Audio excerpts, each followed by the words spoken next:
there. I wish they would change that horrible. Oh, it's a lovely Doesn't voice. it? I know. Recording in progress. Quite so, absolutely. Now we have on the call who's Chippy, and James Gamani, and they probably won't use their videos because the internet access from Malawi is always a little fragile. But James and Chippy, do you just want to say hi again? Because we've got a screen full of people now, please. Yeah, hi everyone. This is James Gomani in Malawi. And my colleague Chibi, I'm not sure if Chibi has joined. Yeah, he has. He said hello a little Yes, while I'm ago. here. Yeah. All right. Yeah. So So you're Chibi both, can make an introduction. yeah. So Hi everyone. My name is hi. Chippy from Malawi as well. Good Absolutely. evening. Hello. It's Hello. great to have you with us, and let's hope that the internet holds out for us. James and Chippy are both GUMBI Education Fund beneficiaries who've had their secondary and tertiary education funded by the GUMBI Education Fund, and they're both and it's just as well they're not showing their faces because they feel embarrassed, but they are truly wonderful people. And it's been a great joy for me to work with them both all this year, and making a huge difference to their communities. So this appeal is going really well, actually.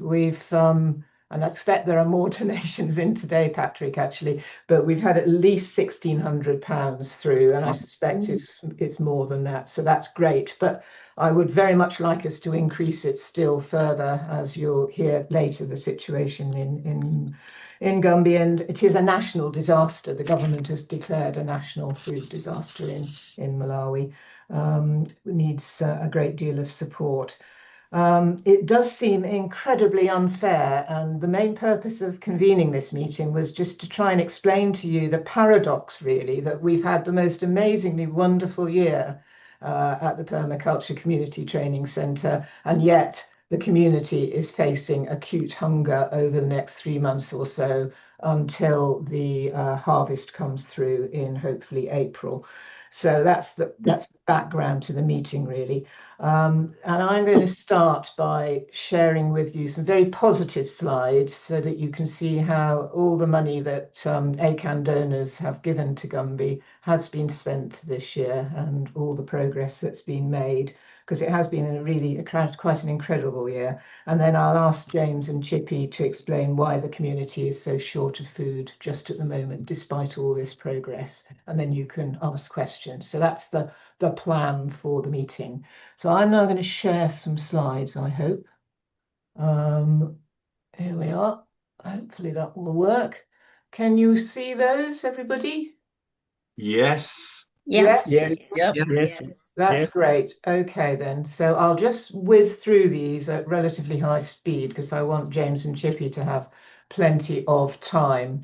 So as you all know, the Gumby Permaculture Community Training Centre, which many of you who have been involved for a long time will remember as the Gumby Autumn Permaculture Project, but now has a title that more properly describes its purpose, is ACAN's Climate Justice Project. And I'm going to start off by sharing this wonderful sign that was painted not many months ago. I saw that. It's pretty good. Sorry? Yeah, I said I saw that. It's very, very good. It's wonderful, isn't it? Yeah. Next to the gate. And you will see the ACAN logo there. I hope you can all see that. 4,000 miles away, hand painted. Pretty well done, I think, alongside the Gumby Education Fund logo.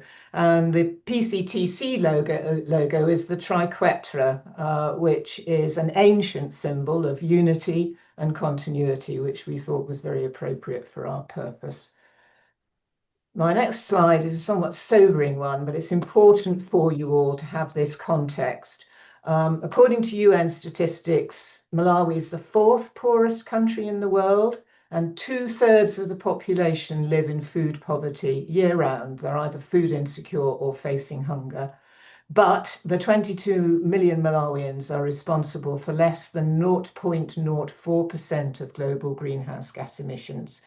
One of the main reasons, not the only reason, but one of the main reasons they live in such acute food poverty is due to climate breakdown and drought in particular, which of course is caused by us in rich countries. And it's been a long-standing belief of ACAN that all climate groups in the UK should support a climate justice project such as this. And ACAN donors have been truly magnificent. I mean, we've donated about 45,000 to GAP and then PCTC over the last 4 years. And more recently, we've been raising funding from grant-giving trusts as well, about 10,000 so far. So that's just, as I say, some sobering statistics, and it's why I feel so passionately about our support for GUMBI. So we've had a great year. So this very happy picture is of the training team from the Permaculture Community Centre with their certificates at the Permaculture Paradise Institute. Some of you will remember Luea Biswick giving presentations to us in the past. So the team went over for a Training the Trainers course back in April. And that led us to, and this has been our mission for a long time, purpose for a long time, to actually run our own training courses. So we've now run 2 in August and October, led by Martin, the lead farmer. You can see there a picture of the refurbished indoor classroom and some outdoor work, and a lovely photo of one of the cohorts in front of that sign with their certificate of course completion. And I'm delighted to say that we've very recently been awarded a grant by the Margaret Hayman Charitable Trust, an environmental justice charity, who will be funding 4 more courses in 2026. So that's brilliant. So just a bit of an overview of all that's been going on at the farm. It's now properly fenced, it's gated. There's a lovely picture here of Martin making beehives, and very recent news, some bees have arrived to take up residence in one of Martin's very impressive hives, which is great. There's been a lot of replanting and cultivation on the farm. And I just have to show you this little sequence on the left of Martin using waste flip chart paper from the first training course and making it into fuel briquettes, which he then used to make his sema porridge. And no one told him to do this, he just did it. And I sent this off to the director of the African Social Enterprise Workshop because I was so impressed. And he said it was just an absolutely brilliant example of the circular economy. So there you are. So other things of progress at the farm this year, thanks to a major donor who's been incredibly supportive. We now have a virtually unique kitchen, I think, in Malawi, which is solar powered with induction stoves. And we generate a lot of solar power. So set up a solar energy centre where people can come and charge their devices. There's an outdoor classroom as well as an indoor classroom, and the 4 rondavels, the traditional roundhouses you can see in the background there, are now fully fitted out and being used. We've put in more water storage, a fish pond for food, and a composting toilet. Very recently, we had a grant from the Friends of Malawi Association, which part funded a motorbike, which Martin and the team are very proud of, and this has revolutionized their ability to reach out to all the farmers who've been trained and visit them, follow up with them. This photo is a bit out of date. I think this has been finished now, but there's a rather beautiful palace, I call it, for pigs being constructed. So, and Chippy's in the process of acquiring good quality pigs for us there. And then photos on the right show a recent learning visit. So you can see the recognition and status that the PCTC is now achieving. This was a learning visit from sisters from Strathmore University Business School, which is based in Kenya, coming over to see what we are up to. And I had to include this photo bottom right because it shows James in his suit, very smart, because he was receiving the visitors. So we've also got going on a huge community woodland planting scheme, which was launched by the Gumbi chief and encompasses, I think, 15 villages and is going really well. I think about 150,000 trees will be planted. And then coming right up to date, today and tomorrow, training is underway on deep bed farming. Now, this would be a subject of a completely new talk, and I haven't got time to give it. But just for ACAN colleagues, this is ACAN at its best, because it was Ali from Headley Can who, at a meeting of climate action networks down in the New Forest, met the UK founder and chair of TEAMI and said, "You must have heard of Gumbi," and he hadn't. So put us both in touch with each other. And it's transpires that TEAMI doing this huge charity in Malawi, using deep bed farming to improve yields. And so with the team out there being trained today and tomorrow, which is just amazing. So there we are. PCTC is now registered as a social enterprise in Malawi, and it will soon have its own bank account as well. So you can see we're really coming of age as an important centre for transforming farming across the local community, which is about 15,000 people, James tells me, scattered across quite a large numbers of people. And to conclude, we are now on the international stage because James Gamani gave a speech at the African Social Enterprise Workshop Sustaining Impact Conference at the end of August, which was very well received. So there's a quick overview of how ACAN donors' money has been used, and I hope you feel as uplifted by that as I do. But as I say, it is a deep paradox that despite all this progress, the community is facing extreme hunger at the moment. So James and Chippy, I'll hand over to you to explain that, if that's okay, and I'll stop sharing at that point. There we are. James, are you there? Yes, thank you so much, Jenny, for sharing very few highlights of what we have achieved in this year, 2025. As you have already put it, despite the community facing hunger, we are very happy with this progress because, yes, we know with the aim of PCTC, I know we'll make sure that we solve this food insecurity in a year or 2 years to come. So from me and Chippy, just make a very brief explanation as to why we have got this hunger situation in Malawi. And I'll touch on the economic challenges, and my colleague Chippy will touch on the climate challenges that have contributed to this hunger situation in Malawi. So on the part of economic challenges, I can say after we were hit by COVID-19, that was from 2019 to 2020. That was, I think the climax was 2020.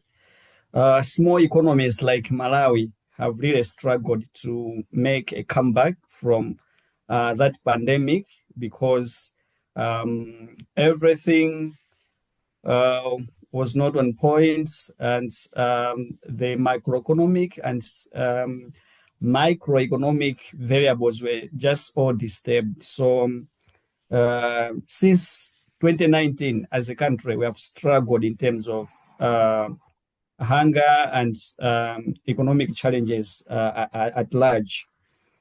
So with government failing to import enough fertilizers, this has hit the country very hard because now the country has no forex.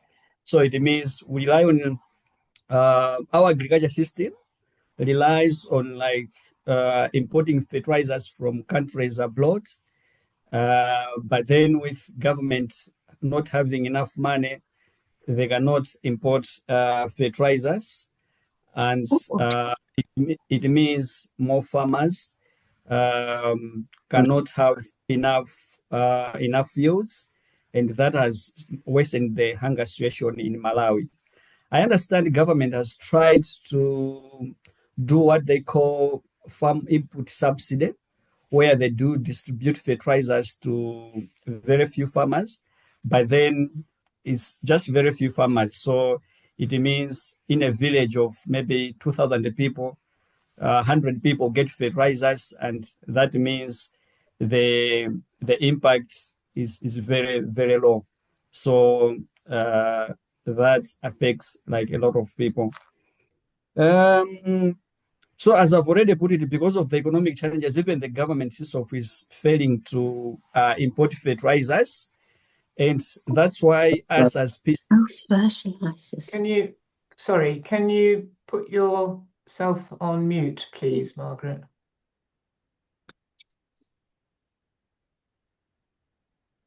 Sorry, James. Yeah, it's fine. Yeah. He's trying to do can I you carry on? Yeah, you carry on. Thanks. All right. So I was saying, with government failing to import enough fertilizers for the whole nation, it means definitely crops yields have become significantly low, because a lot of farmers maybe cannot access fertilizers. But because of the same economic challenges, fertilizers have become expensive, that common farmers cannot manage to buy fertilizers from shops, and that means a lot of challenges. So maybe just as I'm explaining this point, that's where maybe you see as PCTC, we are coming in to train farmers not to rely on fertilizers, because yes, the government cannot export fertilizers. Yes, farmers cannot manage to access fertilizers because they've become quite expensive. But then we do have resources, like if people rely on manure, they should be able to harvest their crops. And that's why as PCTC, we are coming in to train farmers not to rely on fertilizers, because, we are very sure that even if the government works very hard on importing fertilizers, but I'm sure they'll not be able to meet the demand, because there's just too much, a lot of people who need fertilizers, and realistically, government will not manage to do that. So us as PCTC are coming in to train farmers, not relying on fertilizers.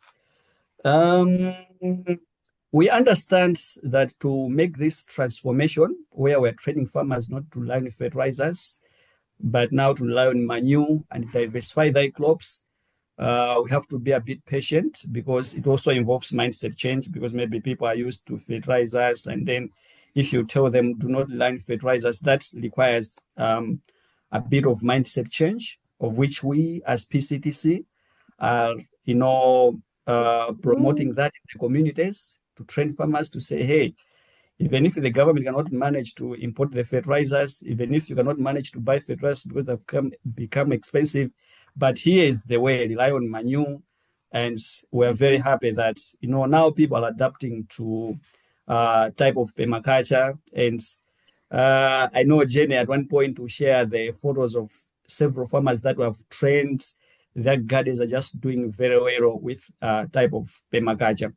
So what it simply tells is, much as we understand that we have got these maybe economic challenges, government cannot import fertilizers, farmers cannot buy fertilizers because they've become expensive, but we have resources. There is a way people can learn manure, and it's possible.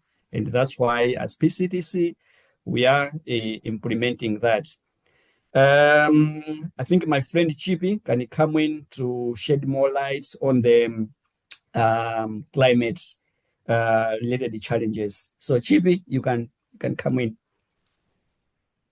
Okay, thank you. Hello everyone. Hi. I'm Chippy. Malawi is experiencing climate change crisis. Like in the past years, we have had prolonged droughts, erratic rainfall, and dry spells. All these have significantly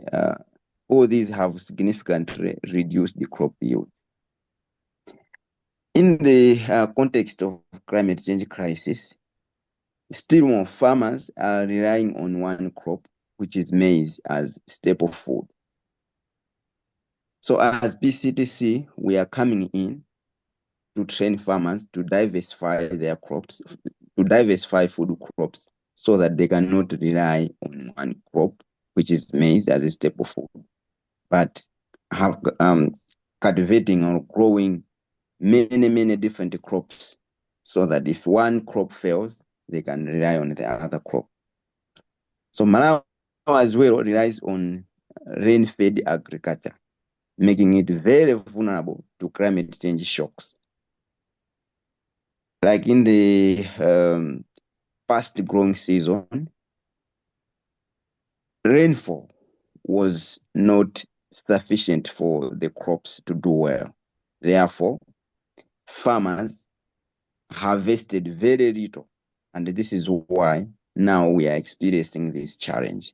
So as PCTC, we are trying to train farmers to adapt to climate change, so that they can harvest more and more to prevent food insecurity. In addition, in Malawi, we do not value much irrigation systems, because irrigation systems helps to harvest twice or 3 times in a year. But because of farmers cannot afford to buy maybe equipment for irrigations, this forces them to rely on rain-fed agriculture. So climate change has hugely contributed to this challenge, as we are failing to adapt, since farmers are still practicing primitive ways of agriculture instead of adapting to modern ways. Therefore, as PCTC, we are now trying to train farmers to adapt to these modern ways of growing crops, mainly organic farming. Because as James has just highlighted, many farmers cannot afford to buy inorganic fertilizers, since things are not okay in terms of financial status. We are not safe as a country. This is why we are pleading for your help. I think I can talk up to that point. If I've forgotten something, maybe James can add on that. No, Chip, I think you have put it like lightly, like now in summary. These economic and climate change challenges have really affected our area.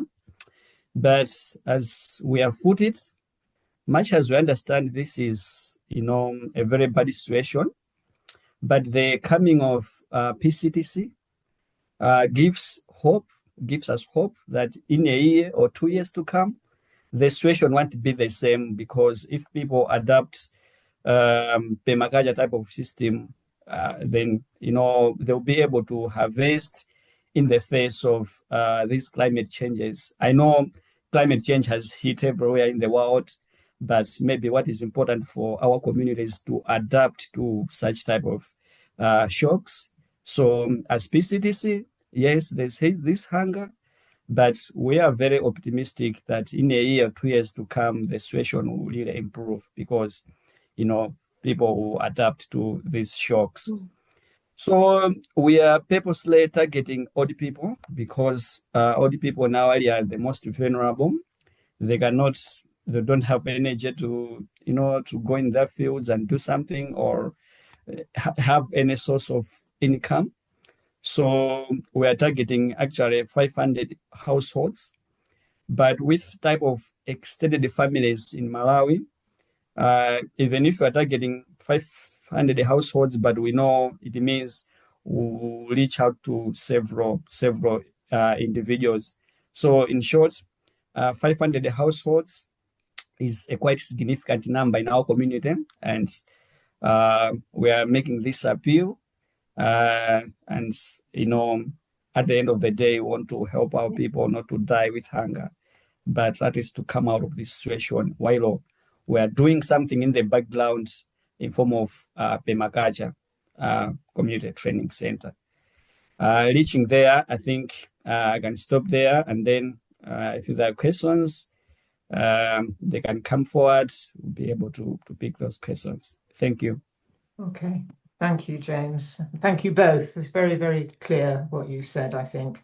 And I mean, just to say, there's a total determination and solidarity and community spirit out in the Gumbi community, and the way that Edwin, the chief, has led his colleagues, the other group village headmen, over the last year to bring the whole community together to really kickstart the spread of permaculture across the community. The spread of these sustainable methods that James and Chippy have described has been outstanding.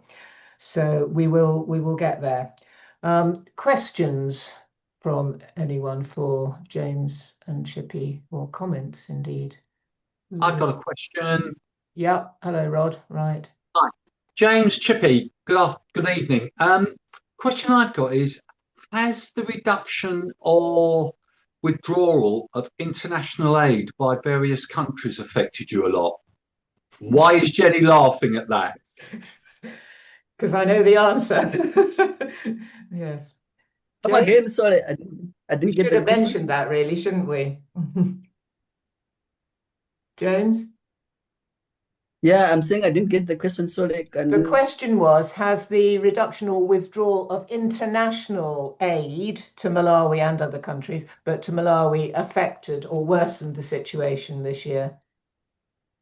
Yeah, exactly. Because I think one of our main partners, USAID, and USAID just withdraw from our country, and it means significant funding that was going towards, helping the agriculture sector was withdrawn, and definitely that has hit the country so bad. So yes, the withdrawal of the funding has affected the country a lot. Thank you. Yeah. Absolutely right to say that. Yeah. Other Yeah. questions, points at all? Have we made things clear to you all? Sorry, Jenny, just to ask another question. Sure. Is it noticeable that droughts are getting worse in Malawi and Africa? Is this year an aberration, or is it happening more and more and more often? Chippy? Or James? Yes. In fact, the situation is just like going worse, from better to worse. But I understand now, because of the situation going to worse, I think so many organizations are coming up to train farmers with type of sustainable agriculture. Just as Jenny said it, apart from us, like PCTC training farmers, but organizations like TNE, the ones that are training us on deep bed farming, are also coming in to train farmers on how best they can adapt to challenges of climate change. So yes, you are right. The situation has been worsening from year to year, but I think with the coming up of several organizations coming up to address these challenges of climate change, I'm sure the situation will improve in the near future. I think it's worth saying that from what I've read from the Malawian government and other reports like the International Red Cross, this year, the drought this year, the impact on crop yields this year is the worst for 7 years. So it's the worst in our association with the Gumbi community, which is about 4 or 5 years. And it's partly because last year, in addition to the impact of the climate breakdown, was an El Nino year. Yes, exactly. And that worsens the situation in Malawi and many other countries, doesn't it? So I think that's why it seems to be much worse this year than it has been in the previous years that we have been associated with this community. We haven't had to launch an appeal like this before. We did for a bad storm, I remember, a few years ago when a lot of houses were damaged, but not for hunger. And I think the combination of last winter's very severe drought due to climate and El Nino, and the point that Rod made, the withdrawal of US and other aid, actually, the combination is just a perfect storm, as they say. Yeah. Yeah, you're right. Yeah. You're right. Leslie, you're on mute now. Yeah. I'm very impressed with all the work that's been going on the farm, and amazing how much you've got growing. I'm intrigued by the trees. You're growing an enormous number of tree seedlings. Yeah. Are these food trees, or are they for timber, for fuel, for fires? What do you expect to use them for? Which of you would like to answer that? Yeah, I can answer that. So we are combining both fruit trees and trees for timber.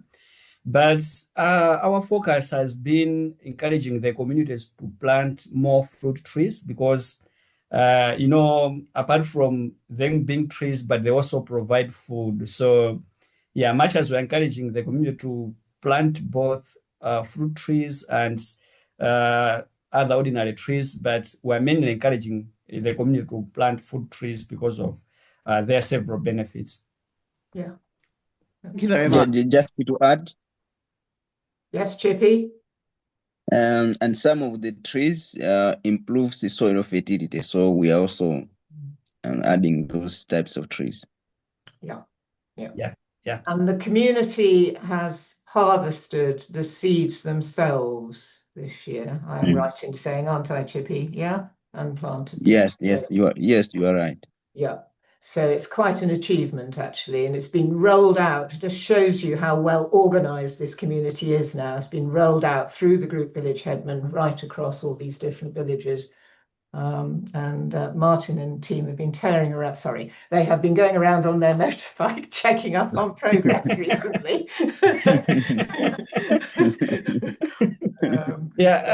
Yeah, and I think one of the most important things that we have noticed in our community is that everyone is more concerned with climate change. And when we go to the community and tell them to say, hey, look, the climate change, you can feel the impact. Now let's do this to adapt to these challenges. And then you see the community showing a lot of solidarity coming in. And as Jen has put it, the tree planting exercise, I think, was just launched like a few weeks ago. Yeah. But the support that it has received, it's like something is so encouraging.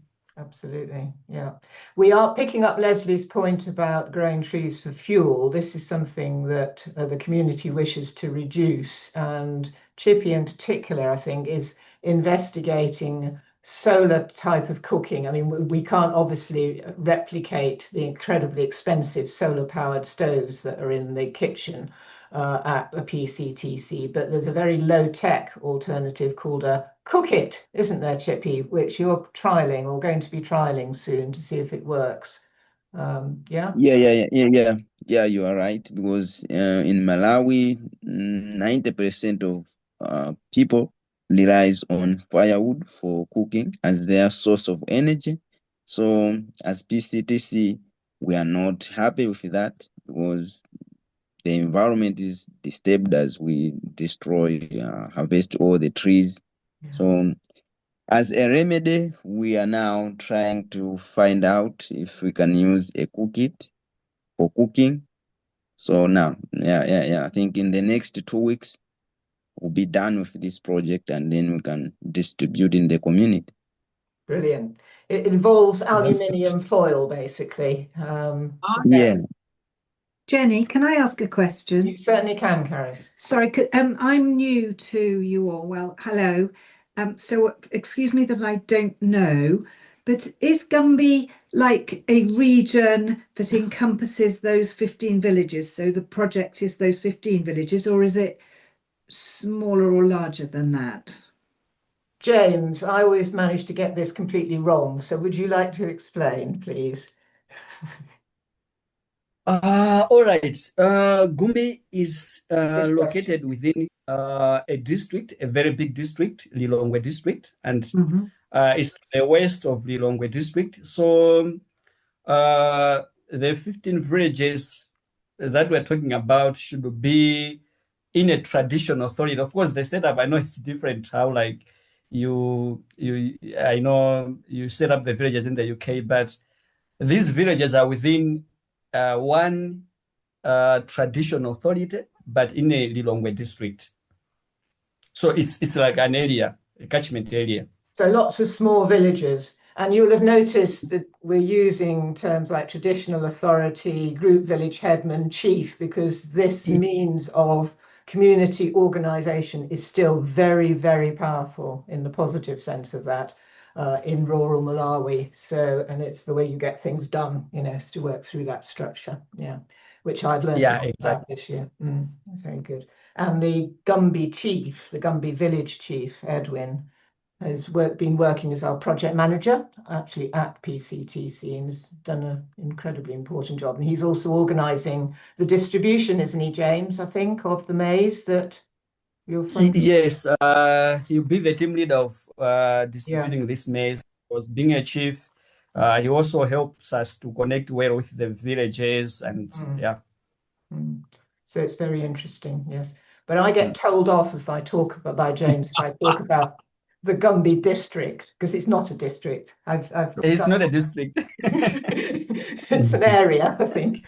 But it's, yes, about 50, is it? No, 19 villages are on your list, aren't there? 19 villages in total, yes. Yeah.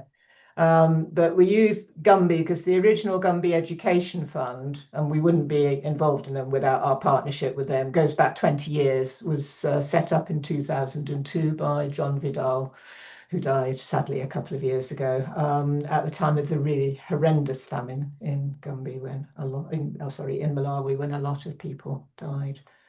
Yeah, so that's the title goes back. But the Gumbi Education Fund supports school fees and a few education fees across these villages to this day, you know.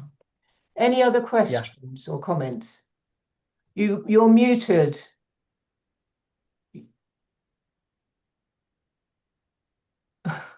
Muted. Unmute. That's it. Sorry, I asked you to mute earlier, I know. Struggling. You're still muted. I don't think I can do anything about that, can I? No. No. Still muted. While we're waiting, can I ask a question? Yes, of course, Francis. Yeah. So yes, thank you, James and Chippy. That was very interesting. Just in terms of the timing, so I understand the critical period is now until about April. Is that correct? When you're expecting the next harvest? So it's the next 4 months that are really critical. Is that correct? Yeah, good question. Yeah. Yes, that's correct. So we're trying to raise as much money as possible by Christmas, by the end of December, to distribute the maize through January to March, in the hope that there will be a decent harvest in April. I think is that right, James?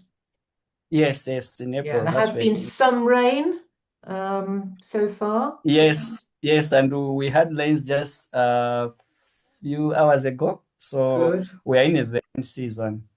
So as the rainy season is should be from November to March, roughly? Yes, November to March, but because of the same climate change, sometimes it starts in December, sometimes in January.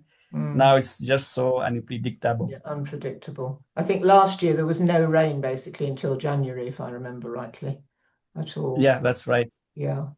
So this year looks, fingers crossed, a little bit better in terms of rainfall so far. But Chippy made an important point about irrigation, and if we ever get lots and lots of money, we need to give all the homestead farmers solar water pumps. We've trialed one of these at PCTC. It makes a big difference to enable them to irrigate their land better. And that possibly combined with deep bed farming, which we'll have to have a different talk on some other time because it's a bit complicated.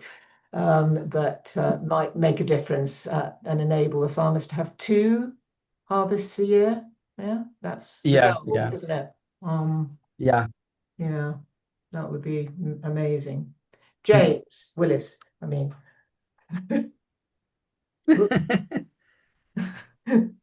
James? Can I just clarify? You've cut £1,600 donated so far. Has that money gone out? Is it buying maize? How long does it take to get them actually food arriving at the people? It hasn't gone out, and I think ACAN, because of our constitution, has to donate the money to the GUMBI Education Fund, which then sends it out. So all ACAN donations go out via the GUMBI Education Fund, so we can only donate to another charity. Yeah, so that's the way the system has always worked. But I think, James, when we discussed this, because the GUMBI Education Fund is making its own donation, you suggested about the 20th of December. Is that right? That's what I've got in my head for the timing. Yes. We suggested towards the end of December, which is 20th. Yes, that would be fine, because we were planning to buy the maize by the end of December or early January, because, yeah. For the 3 months we've just been talking about acute hunger. Yeah. So that's the plan. Are people actually starving at the moment, or is it just on the way? James, Chippy? Did you hear the question? James was asking, are people actually starving at the moment? How urgent is the is the 20th of December going to be soon enough? Like how urgent? Yes, December would be better, because I think the worst months would be January, February, and March. So if we can have money by January, early January, that would be helpful. I think it would be fair to say that people are very hungry, James. So they're not filling their stomachs, if you like, but by January onwards, they will be starving. Okay. Yeah. Thank you. Yes. Great. Yes. I think that's the thing. So, and people are in this community help each other out. So where there is resource, it's being shared, by those who can with those who can't. Yeah. Yeah, exactly. You're right. Any other questions? I think so. No. Good. Good. Yeah, we've covered a wide range of very, very important subjects. I hope that's given you a bit of a feel for. Thank you, Jenny. Thank you, James. Thank you. Yeah, thank you. Have we lost Chippy? We have. Yeah, I think. Yes, he did very well to last that long, actually. Thank Chippy as well. Yeah, absolutely. So we have a very active WhatsApp group, just so that you all know, and there are messages and photos flying around most days, sometimes several times a day, which is just brilliant. And if any of you are interested, I post very regularly on a Facebook page for PCTC. It's a group one, so you join that. It's a very good way of just keeping in touch. Pauline, you see all the posts on there, don't you? So I take a lot of the photos I get and put them up there just to keep in touch with what's going on out there.